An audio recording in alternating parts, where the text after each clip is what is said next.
আমি পদ্মজা। পর্ব সংখ্যা 12। লেখনীতে ইলমা বেহরোজ। গল্প পাঠে আমি আফসানা পারভিন। এ বুঝি তারই শাস্তি। মাথার উপর সূর্য, প্রচণ্ড তাপদাহ। পূর্ণা, পদ্মজা, হেমলতা কালো বোরখার আবরণে নিজেদের ঢেকে নিয়ে যাত্রা শুরু করেছে অলন্দপুরের মাধ্যমিক স্কুলের উদ্দেশ্যে। খাঁকা রোদ্দুর, তপ্ত বাতাসের আগুনের হলকা সবুজ পাতা নেতিয়ে পড়ছে চোখে। মোর্শেদ বাকিদের নিয়ে আসছে। রিনাদের বাড়ির পাশ দিয়ে যাওয়ার পথে করুণ কান্নার স্বর ভেসে আসে। পদ্মজা চোখ তুলে তাকিয়ে দেখল, রিনার বাড়ির ছাদ উড়ে গেছে, গাছপালা ভেঙে উঠানে পড়ে আছে। হেমলতা পদ্মজাকে টেনে নিয়ে এগিয়ে যান। বটের ছায়ায় আশ্রয় নিচ্ছিল এক রাখাল ছেলে। সে হেমলতার মুখ দেখে বুঝল পিছনের দুইটি মেয়ে পদ্মজার পূর্ণা।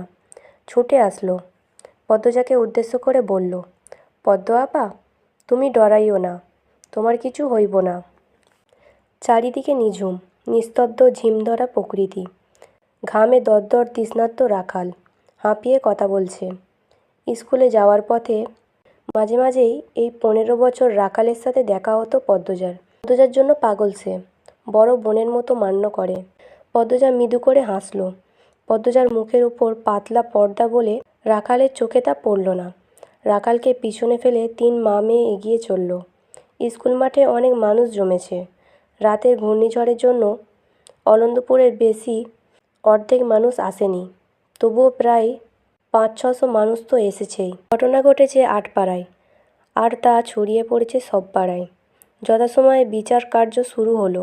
পদ্মজা এবং আমির দুজন দুই দিকে দাঁড়ানো। মাতব্বর ঠান্ডা গলায় প্রশ্ন করলেন, এদের একসাথে কারা দেখেছেন? রমিজ আলী, কামরুল, মালেক হাত তুলল। মজিদ মাতব্বর বললেন, কি দেখেছেন? ব্যাখ্যা করুন। রমিজ আগে আগে উঁচু কণ্ঠে বলল, আমি দেখছি ঝড়ের সন্ধ্যায় আপনের পোলারে পদ্মজার ঘর থেকে বাইর হইতে। বাড়ি তো আর কেউ আইছিল না। আমির রেগে গিয়ে কিছু বলতে চাইল। মজিদ মাতব্বর হাতের ইশারায় আটকে দিলেন। আমির বাপের বাধ্য সন্তান, তাই থেমে গেল।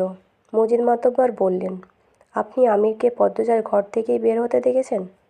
রমিজ আলীর দৃষ্টি অস্থির রেখে আমতা শুরু করলেন।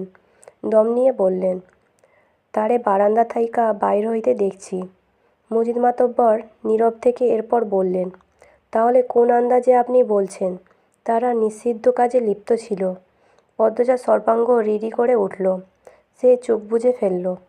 রমিজ আলী থমকে গিয়ে পরপরই হুঙ্কার দিয়ে ওঠেন, একটা অচেনা ছেঁড়া খালি বাড়ি তো কোনো ছেড়ির কাজে কেন যাইব?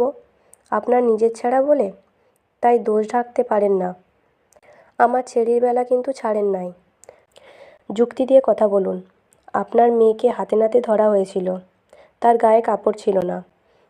তারা একসাথে একই ঘরে একই বিছানায় ধরা পড়েছে। আমির আর পদ্মজার বেলা সেটা হয়নি। মজিদ মাতব্বরের ক্ষমতা এবং কথার দাপটের সামনে দাঁড়িয়ে থাকতে কষ্ট হচ্ছে রমিজ আলীর। কামরুল চুপসে গিয়েছেন। সামনে নির্বাচন। মজিদ মাতব্বরকে খেপানো মানে নিজের কপালে দুঃখ বয়ে আনা। ভিড়ের মাঝ থেকে কেউ একজন বলল, তাহলে আপনার ছেলে একটা মেয়ের কাছে খালি বাড়িতে গেল কেন? মজিদ মাতব্বর উঁকি দিয়ে প্রশ্নদাতাকে খুঁজে বের করলেন। তারই প্রতিপক্ষ হারুন রশিদ। মজিদ মাতব্বর আমিরের দিকে তাকিয়ে প্রশ্ন করলেন, তুমি কেন গিয়েছিলে পদ্মজার বাড়িতে? আমির সহজ গলায় বলল, বাড়ি ফিরছিলাম। হঠাৎ ঝড় শুরু হলো। সামনে মোর্শেদ কাকার বাড়ি ছিল। মোর্শেদ কাকা বাড়ি নাই জানতাম না, জানলে বৃষ্টিতে ভিজতাম, তবুও ওই বাড়ি যেতাম না। এই গ্রামের অনেকেই জানে আমার শ্বাসকষ্ট আছে। বাড়ির সবাই জানে বৃষ্টিতে ভিজলে ঠান্ডা লাগে, শ্বাসকষ্ট হয়। হারুন রশিদ বললেন, যখন দেখলা ছেড়িটা বাড়ি তো একলা, তখন বাইর হইয়া গেলা না কেন? আমির সঙ্গে সঙ্গে জবাব দিল, আমার মাথায় আসেনি এমন কিছু হতে পারে।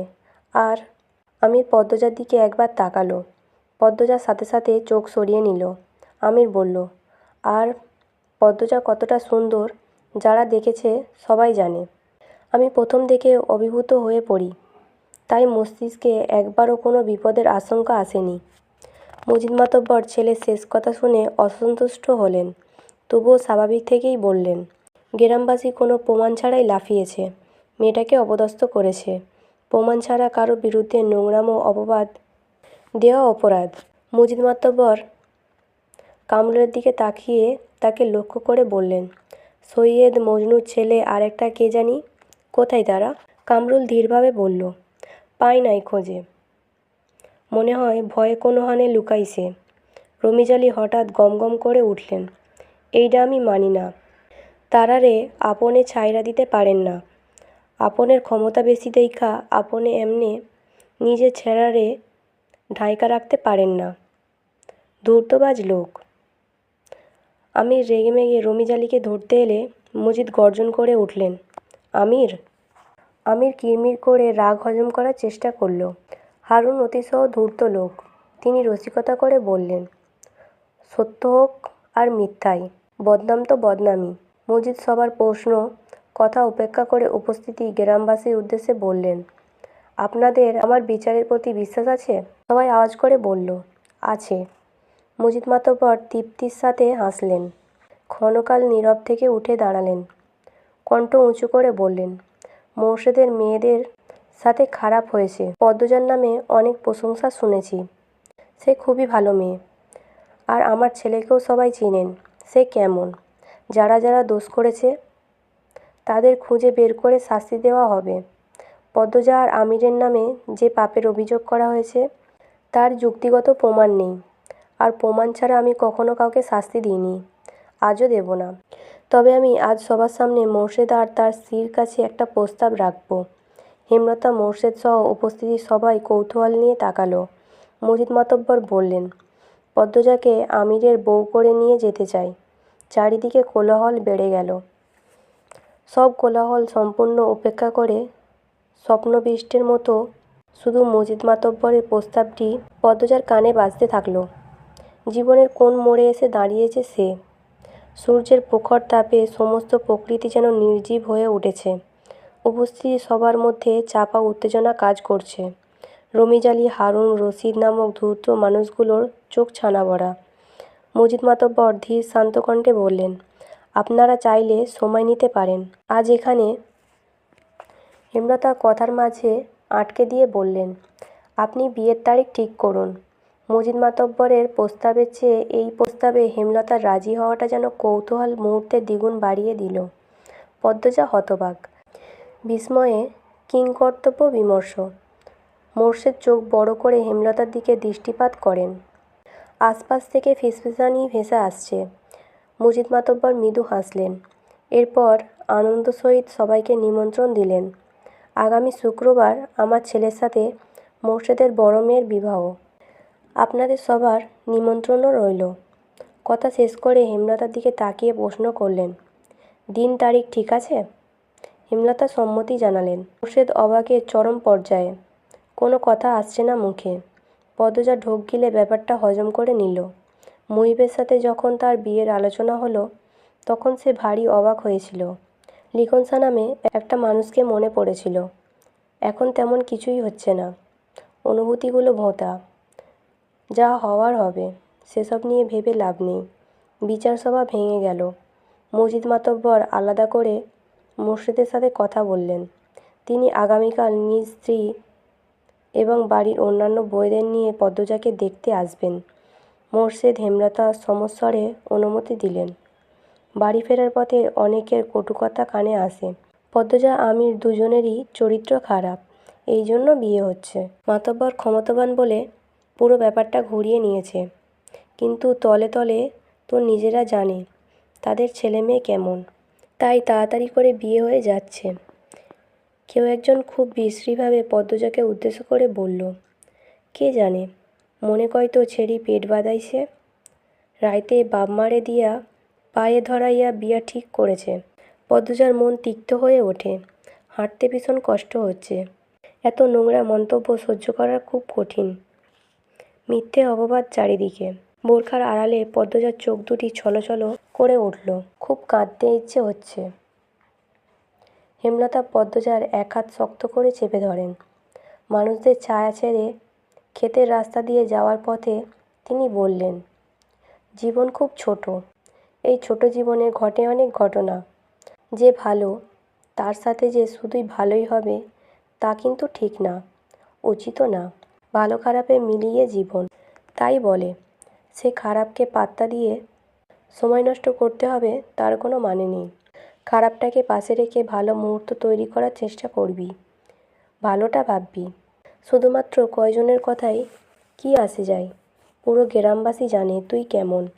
পুরো অনন্তপুরে যত মানুষ আজ এসেছে তাদের মধ্যে বেশিরভাগ মানুষই মনে মনে তোর গুণগান গেয়েছে। তারা মনে মনে বিশ্বাস করে তুই নির্দোষ, কিন্তু চুপ ছিল।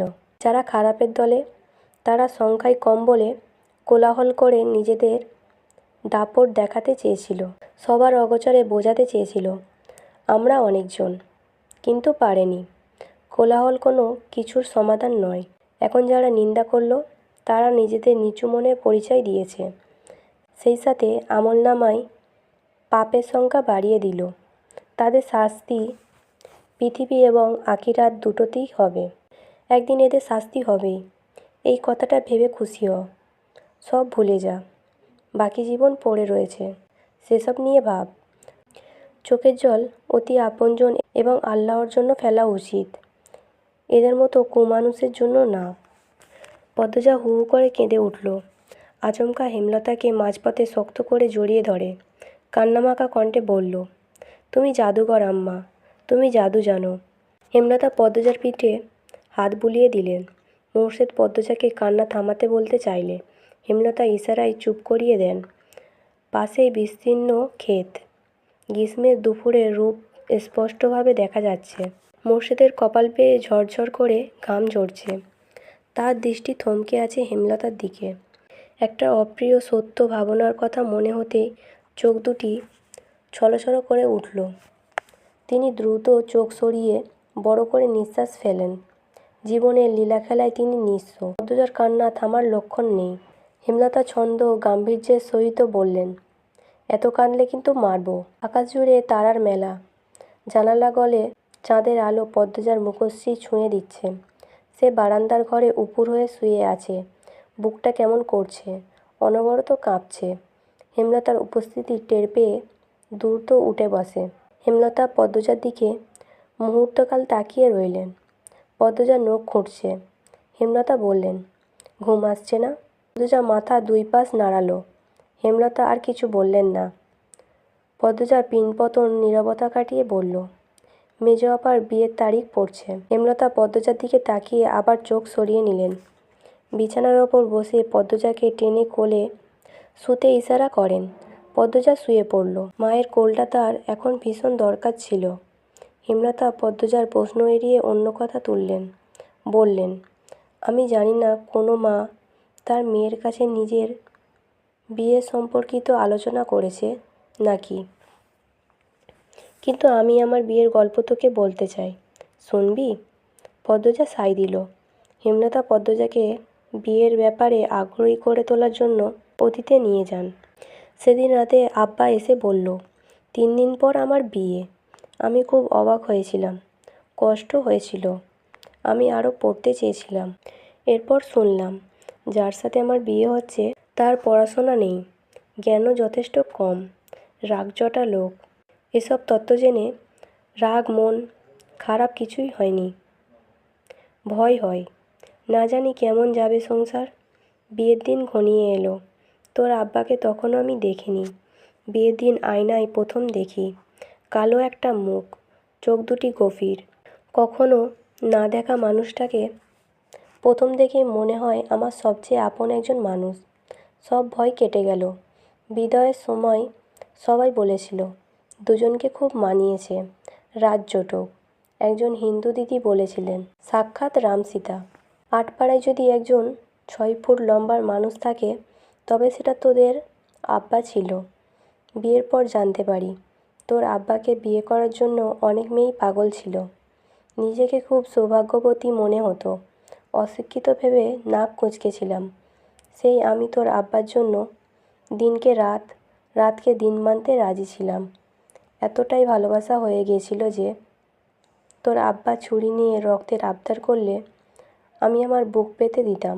পদ্মজা মাঝপথে আটকে দিয়ে বলল, তাও তো আব্বা তোমাকে ভালোবাসেনি আম্মা। হেমলতার হাসি উজ্জ্বল মুখটা নিভে গেল। অপ্রতিভ হয়ে উঠলেন। তিনি দৃষ্টি এলোমেলো রেখে বললেন, তাকে বিয়ে করতে বাধ্য করা হয়েছিল।